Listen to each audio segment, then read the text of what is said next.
Welcome back to the channel, everybody. This is the Vintage Sewing Machine Garage. You are looking at one of the prettiest Singer 99Ks I think I've come across in a while. I can always tell when machines have been kept indoors.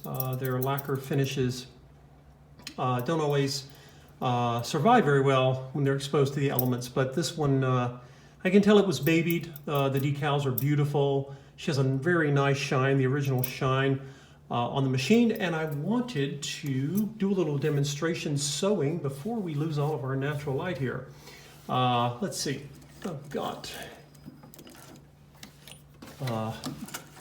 sort of the remnants of a pair of trousers here. And this has got, let's see, I've got a layer of medium weight cotton and then two layers of a sort of a thin pocket material. So I'm just going to take this, let me angle this down, you guys can see a little bit better. I'm going to take this and I'm going to fold it over. I have a size 18 jeans needle in this machine, so it is a little powerhouse. Of course, the 99 being the 3/4 width version of the Singer 66. Let's see, how many layers have I got here? One, two medium, 2 light, and I'll fold the pocket over again. That'll be 4 light and 2 medium. Bit of a sandwich there for the machine to take on.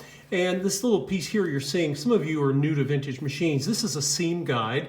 It would have likely been included with the machine when it was purchased, and you can adjust it as you need. I'm going to go ahead and take it off here to give us some room, but people had ways of getting their seams right even back in the day.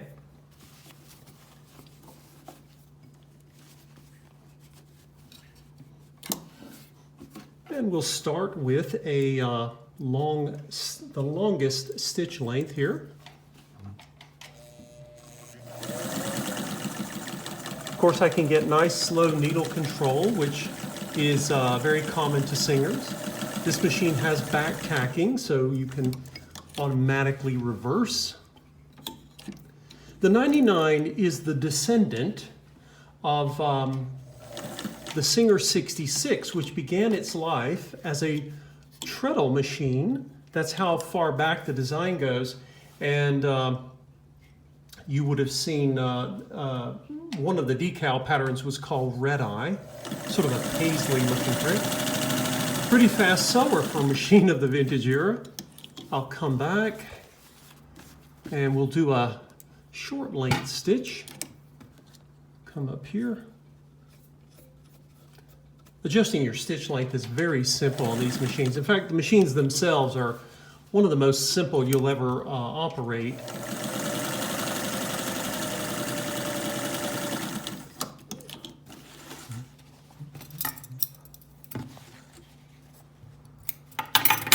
And I have a slightly thicker thread here because I have a size 18 needle.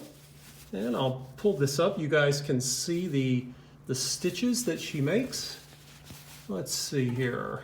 Let's adjust my stitch tension up above. Now, I mentioned I have a jeans needle in this machine. You don't have to use one. The jeans needle is simply a heavier, beefier needle. It's more tolerant of heavy fabric. So whether you're sewing jeans and denim or any other heavy fabric, a jeans needle is very useful. If you're going to sew medium weight, garment weight fabric, you don't really need one, but there's nothing wrong with having one. This is a pocket off a pair of Levi's. So I've got 2 layers. We'll go ahead and adjust our stitch length back.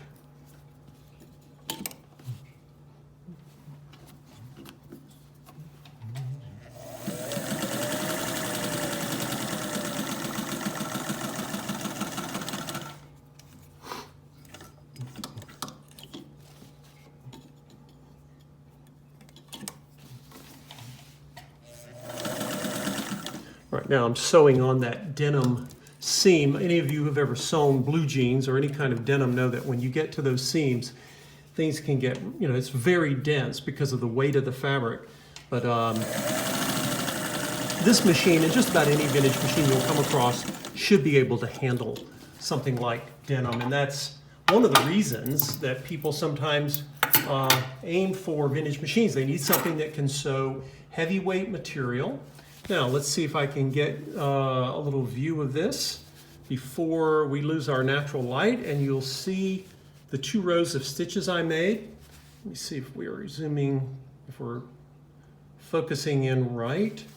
And then on this side, now this is the lighter side of the denim, but you can still see the stitches. And let's focus in here on the seam, and you'll notice that the tension remains true even as it goes over those dense seams. So again, this is the Singer 99K. It is unusual to have this really beautiful cabinet that it comes in. It's really a kind of a small side table size cabinet, but most of these came in carrying cases, and you can certainly put them in one, but someone paid extra for the cabinet.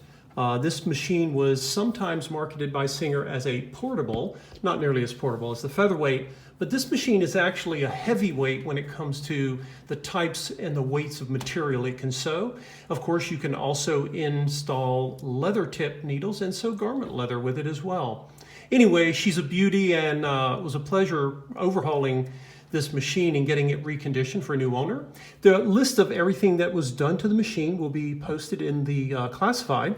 If you have interest in seeing this machine and testing it out, or having me demonstrate it for you, just contact me there at the listing. And any of you who have Singer 99s, 99Ks, 185Js, or Singer 66s, they're all cousins of each other. Let me know and put your comments down below, and stay tuned for the next video. Thanks for watching, everybody.